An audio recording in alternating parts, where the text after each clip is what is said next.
Hello, I'm Stephanie Skandaris. The Israeli military is once again urging civilians in Gaza to move south. Hospitals are being told to evacuate, but the Palestinian Red Crescent says that's an impossible task. We have over 400 patients who are inside the hospital. Many of them are in the intensive care unit. Evacuating them means killing them. Also coming up, the next steps in Alberta's pitch to leave the Canada Pension Plan and the reaction from Ottawa. And his sense of humor was super dry, and I grew up watching it with my family, so it's really sad that he's gone. Fans mourn the death of actor Matthew Perry. We look back on a life of laughs and pain. That's later, but first. Israel is expanding its ground offensive into Gaza, with Prime Minister Benjamin Netanyahu warning Israelis the war against Hamas will be long and difficult. The intensified fighting has worsened the humanitarian crisis in Gaza and increasing the feelings of desperation among some Palestinians. Susan Ormiston brings us the latest. From a hilltop, we can see tanks pushing in and multiple explosions inside Gaza. The Israeli military confirming today more troops, tanks, and armor are going inside the territory. A ground offensive is expanding. In Gaza, people emerge from a two-night bombardment and blackout, bloodied and desperate. Thousands stormed a UN warehouse, storing food supplies, taking sacks of flour and bags of hygiene kits. Social order is beginning to break down, says Juliette Touma with the UN Relief Agency. So the levels of frustration and despair are really very high, and people are hitting rock bottom when it comes to their patience, their ability to take more. Sunday, one of the biggest hospitals in Gaza, Al-Quds, was ordered by the IDF to evacuate immediately, warning the area was going to be a military zone. But moving thousands of people taking shelter was impossible, says the hospital director. Soon after, multiple strikes hit nearby, sending choking smoke and damaging parts of the hospital. Israel claims vast tunnels under hospitals harbor Hamas and may hide some of the hostages kidnapped on October 7th. 239 still missing, says Israel. Their families losing patience and even more fearful since the ground incursion began. Israel's defense minister said Saturday the more Israel hits Hamas, the more likely it will agree to a deal to release hostages. So far, that hasn't worked. Soldiers are not surgeons. They can't save one person from I don't think it works like that. Yonatan Zeigen's mother is believed to be held in Gaza. Vivian Silver, a Canadian Israeli, was seized from her kibbutz. And also from the side of Hamas, that they took the prisoners as leverage, and if they lose that leverage, then they don't have use for them anymore. So it seems to me that she is more at risk. Silver is well known in peace networks, working as a volunteer with Palestinians and Israelis, advocating that force won't create a solution, says her son. The mother I knew before October 7th, I'm sure she would agree and speak loudly about it. I don't know what's left of her, of that woman. Israel is settling into a long war. Ashkelon, 20 kilometers from Gaza, still within range of Hamas rockets. We are running to the shelter like a few times every night. You cannot sleep. Dorjiji started a volunteer group to organize food donations for people out of their homes and to augment army rations for soldiers. You know, we are living in next to Gaza, and we are suffering from missiles on our houses for more than 20 years, okay? And we don't want to suffer it no more. But few can predict how long to the end or what will come after. Susan Ormiston, CBC News, Ashkelon, Israel. Beyond Gaza, Israeli forces continue to trade rocket fire with Hezbollah militants along the border with Lebanon. Israel has also stepped up raids and aerial strikes in the occupied West Bank, where several Palestinians have been killed in confrontations with settlers. And with fresh attacks involving U.S. and Iranian forces, there are fears the region is teetering on the brink of a much larger conflict. Peter Armstrong reports. A fresh barrage of rockets out of southern Lebanon tonight. This rocket was intercepted, but it's just the latest in a now daily exchange. Israel released video of an airstrike on what it called Hezbollah military infrastructure. Tensions throughout this region are extremely high. Palestinian militants in Nablus fired into the air at a funeral for a man reportedly killed in an Israeli raid this week. Throughout the occupied West Bank, there is seething anger. Aaron Stein, a fellow at the Foreign Policy Research Institute, says there's a very real concern that the war in Gaza can spill over into a wider, more regional conflict. Everybody wants to keep this from going sideways and would like to basically try and keep this contained to Gaza itself rather than a broader regional conflict. The risks of a wider conflagration were all the more evident this week. Rocket attacks on U.S. troops in Syria and Iraq have increased sharply. The U.S. President Joe Biden says Iran is to blame. My warning to the Ayatollah was that if they continue to move against those troops, we will respond, and he should be prepared. Iran's foreign minister lashed out at the U.S. and its ally Israel at the UN on Thursday. We do not welcome to expansion of the war in the region, but I warn if the genocide in Gaza continues, they will not be spared from this fire. And that night, U.S. forces carried out an airstrike on Iranian forces in Syria. The Pentagon was at pains to say that was merely about protecting U.S. troops. And today, there were yet more attacks on U.S. facilities in Iraq. Meantime, Turkey's president wasn't exactly working to cool regional anger. Netanyahu is a terrorist, he says, and promised to declare the Israeli prime minister a war criminal. Rallies like this are growing. Rhetoric and anger is soaring. As the ground offensive in Gaza widens and as the death toll rises, the risk that anger will spill over into a wider conflict rises as well.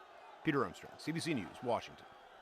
Canada's Department of National Defence says Canadian Special Forces are in Israel, assisting the Canadian Embassy there. In a statement, the DND says the Canadian forces will support a potential evacuation of Canadians if hostilities escalate further.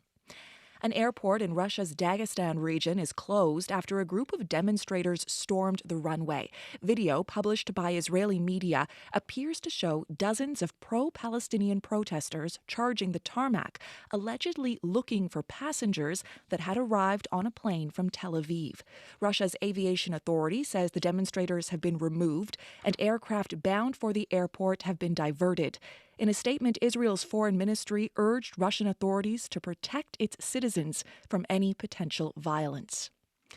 Well, Alberta's legislature will sit tomorrow for the first time since Premier Danielle Smith's election victory back in May. On the agenda, a proposal by her government that's generating a ton of questions across this country. Ditch the Canada Pension Plan and start its own one. JP Tasker has some of the reaction in and out of the province. It's so tough. I want to say I would vote for an Alberta pension, but I think I need to know more about it. As the Alberta government contemplates pulling out of the Canada Pension Plan. I'm still a Canadian, so I'm concerned that, other Canadians might be at a disadvantage. There's confusion and uncertainty in Edmonton among the people who could be the most affected. I'm not sure if we can handle our own pension plan, so I'm anxious. Alberta just launched an ad campaign to pitch skeptical voters on a pension exit. Alberta's government is exploring a new possibility. And it's making some big promises. These savings could be used to save Alberta workers up to $1,425 in payroll deductions every year. A report commissioned by the province says Alberta is entitled to more than half the CPP's $570 billion in assets. The finance minister, Nate Horner, says that money could be used to slash contributions and boost pension payouts. Does a population of 4.5 million have to prop up every program in the country? I'm just throwing that out there. Horner says the province has contributed more than its fair share over the years, thanks to a younger and wealthier population. It doesn't leave CPP, insolvent or inoperable. It means that the costs will have to go up somewhat. Federal Finance Minister Chrystia Freeland is fighting back, blasting Alberta's math. We don't think that number is right. The board that runs the CPP says Alberta is only entitled to about 16% of the existing funds, a lot less than what they want.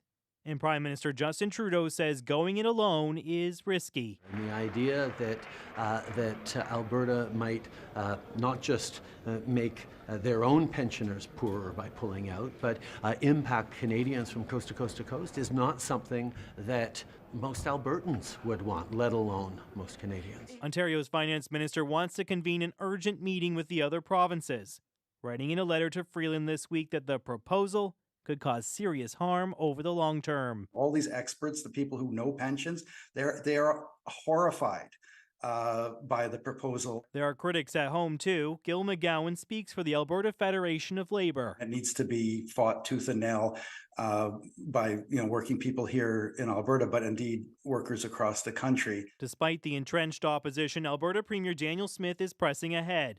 The government will introduce legislation this week that will lay the groundwork for a possible departure from the CPP. JP Tasker, CBC News, Ottawa. Teachers across Canada say violence is increasing in schools. Many say it's a response to a lack of specialized supports for kids who need them. Shayna Luck reports from Halifax, where educators and politicians are grappling with how to respond. Kind of devastating for a lot of families. School violence and bullying was one of the reasons Stacey Rutherham's family chose to move away from Halifax to a smaller town. My daughter at one point said she didn't want to go to school anymore because things were so bad for her. Violent incidents in schools have increased according to numbers obtained by Nova Scotia's opposition NDP. The numbers show there were 17,000 violent incidents reported last school year, among them a stabbing in a Halifax high school that left 3 people injured, including 2 staff. In response to the data, Nova Scotia's Education Minister Becky Drouin said the Student Code of Conduct would be reviewed. Violence is unacceptable in schools. We need our students to be and to feel safe, and we need safe educational spaces both for our students and for our staff. The Provincial Teachers Union is pressing the government to form a joint working group on the issue.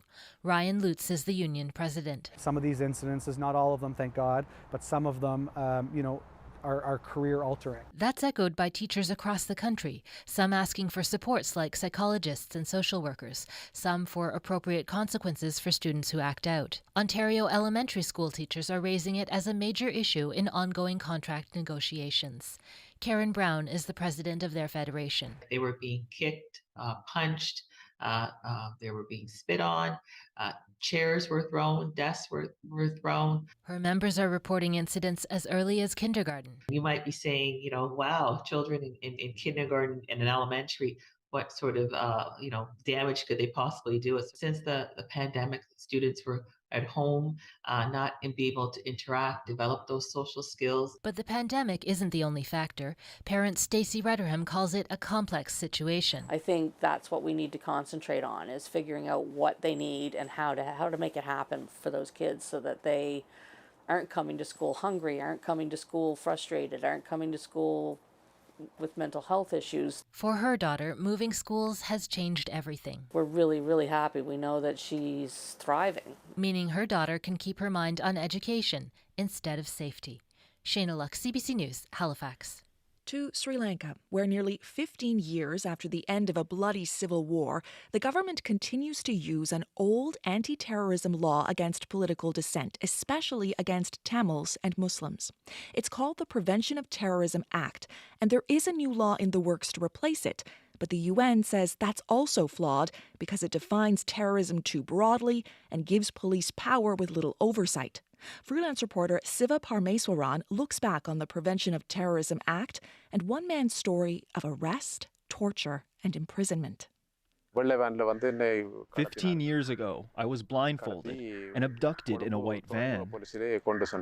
Sivalingam Aruran is a victim of Sri Lanka's Draconian Prevention of Terrorism Act, or PTA. He was arrested and held in solitary confinement, accused of being involved in a conspiracy against the state.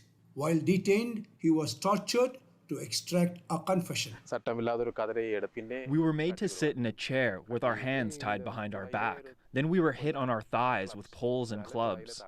After that, we were handcuffed and attacked on our backside, hands, and head from behind. Aruran was jailed for 15 years, only to be released in May by the court saying prima facie, no charges. But he will never be the same.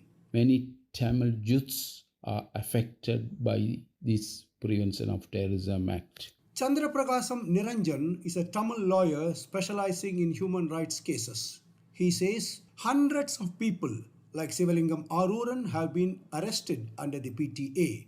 Most of them are Tamils. The Tamil suspect arrested under the Prevention of Terrorism Act can be detained consecutively for 18 months under the detention order. The origins of the PTA go back to 1979.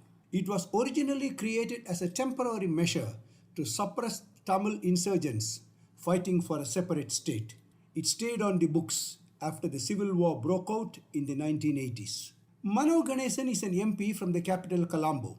He is also a leading civil rights activist and the leader of the Tamil Progressive Alliance. Ganesan says the law was used as a tool to violate the human rights of Sri Lanka's Tamil minority.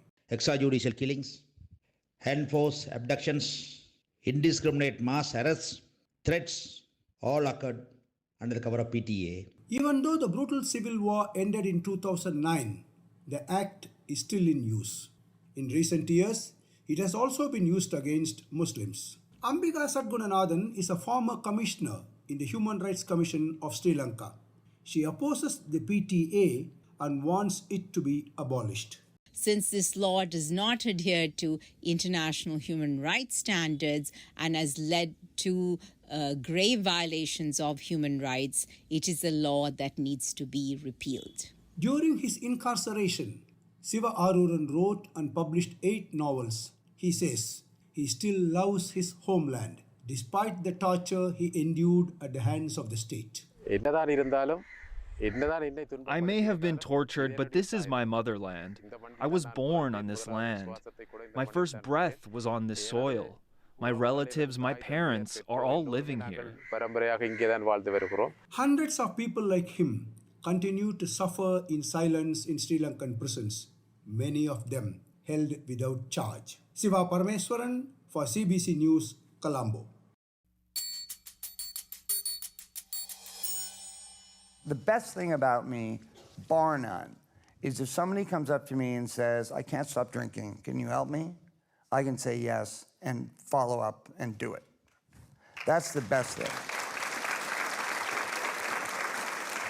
And I've said this for a long time. When I die, I don't want friends to be the first thing that's mentioned. I want that to be the first thing that's mentioned. And I'm going to live the rest of my life proving that. Actor Matthew Perry in an interview last year with CBC's Tom Power. The Friends star was found dead yesterday in his Los Angeles home in an apparent drowning at the age of 54. LA police say the cause is not likely to be determined for some time, but there was no indication of foul play. For Con looks back on the Canadian actor's life and legacy. I'm not great at the advice. Can I interest you in a sarcastic comment? Some cheese. Best known for his character Chandler Bing on Friends, Matthew Perry was beloved by many for his sarcasm, wit, and charm. He was remembered today by his fans outside his LA house, where the 54-year-old was reportedly found dead in his jacuzzi.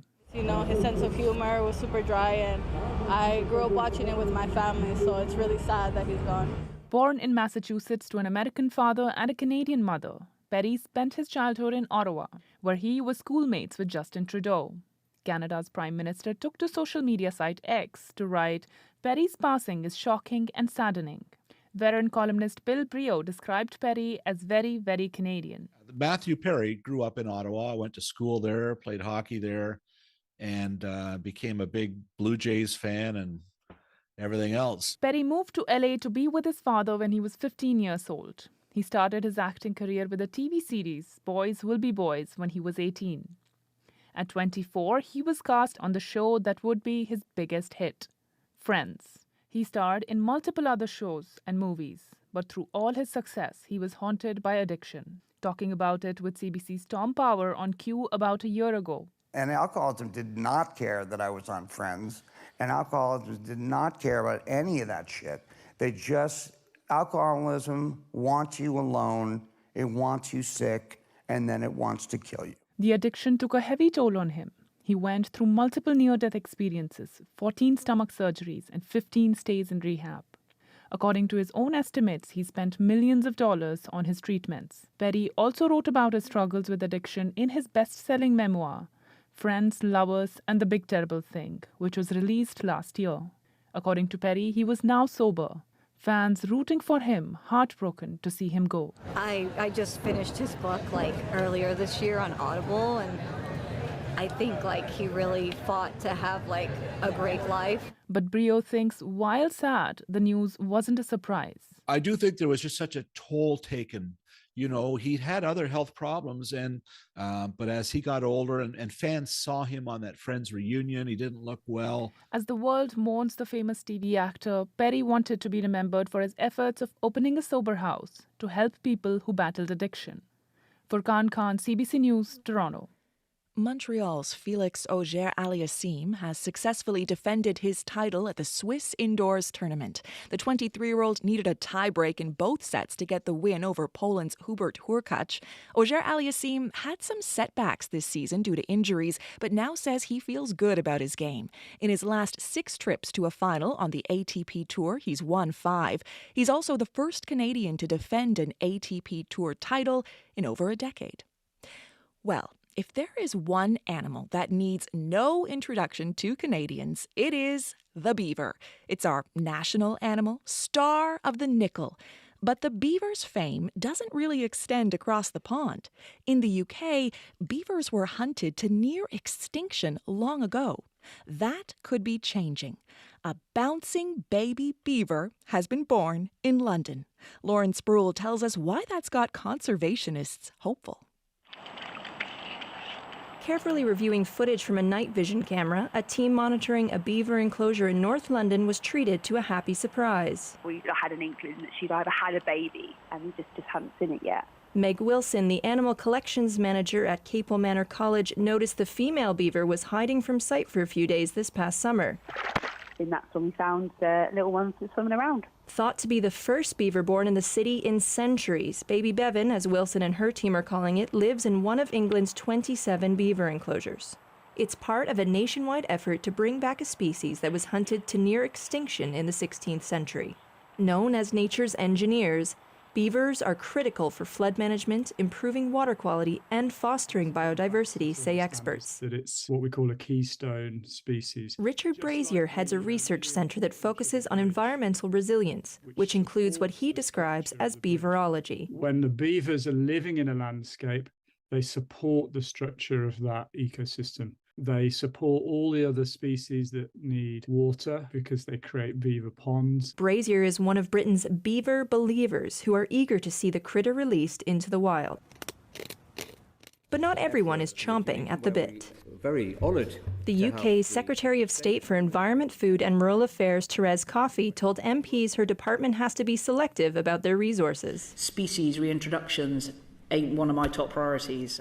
This keeps beavers in enclosures, which restricts their movement in the English wilderness. Sort of 95% good and 5% bad when it comes to a human perspective. Ecologists like Alistair Driver argue the hesitation in releasing beavers into the wild comes from the negative side effects they can have on the human population, like flooding or eating crops. There are things they do that we might not like, but we know how to deal with that. Driver says government subsidies for farmers or pipes that drain dams to prevent flooding are cheap, easy solutions.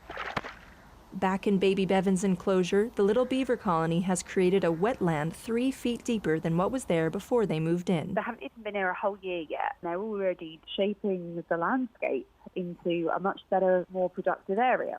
Until Baby Bevan and its family are free to roam in the wild, it will continue to do what beavers do best: keep busy. Lauren Sproul, CBC News, London.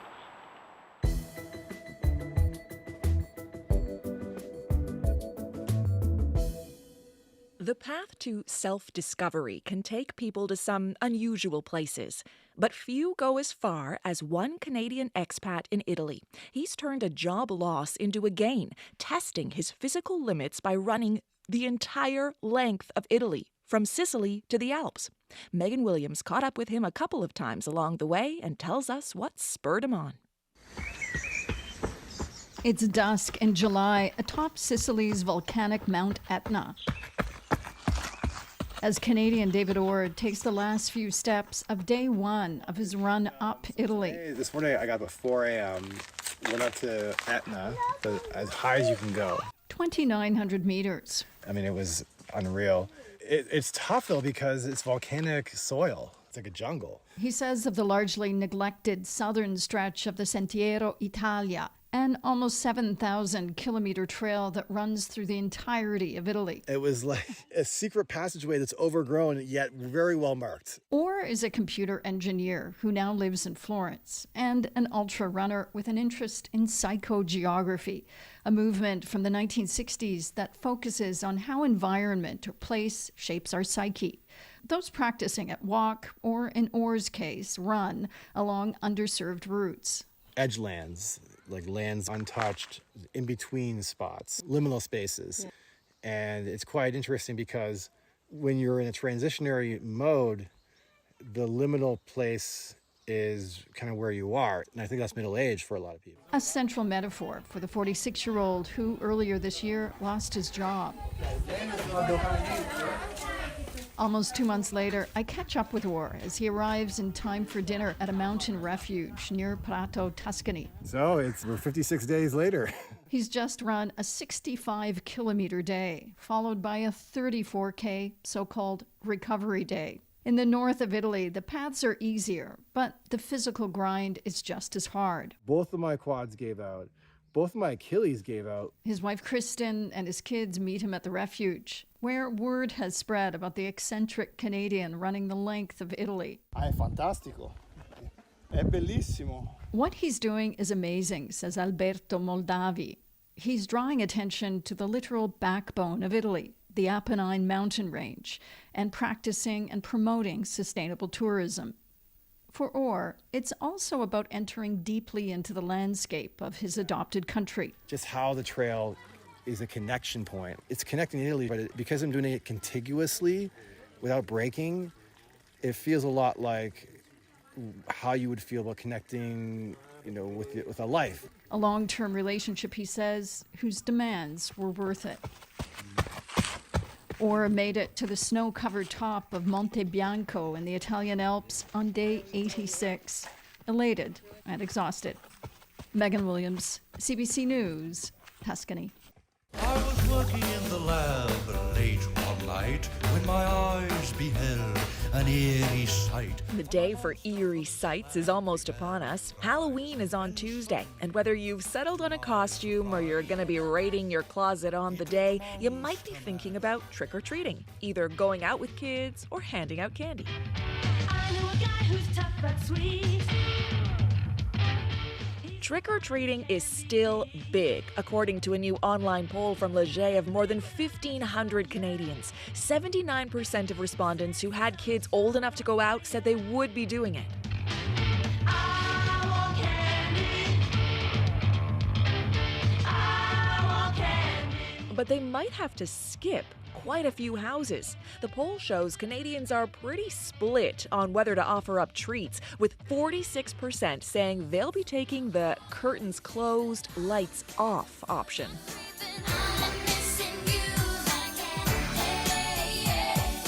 Not only that, there might not be quite as much sugar at the houses you can hit, because some of those teeny chocolate bars are looking a little less than bite-sized these days.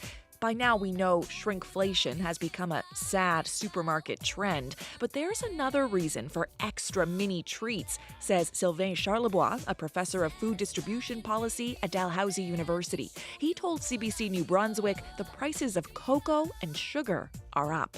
They haven't been as high as now since 2011, so 12 years ago.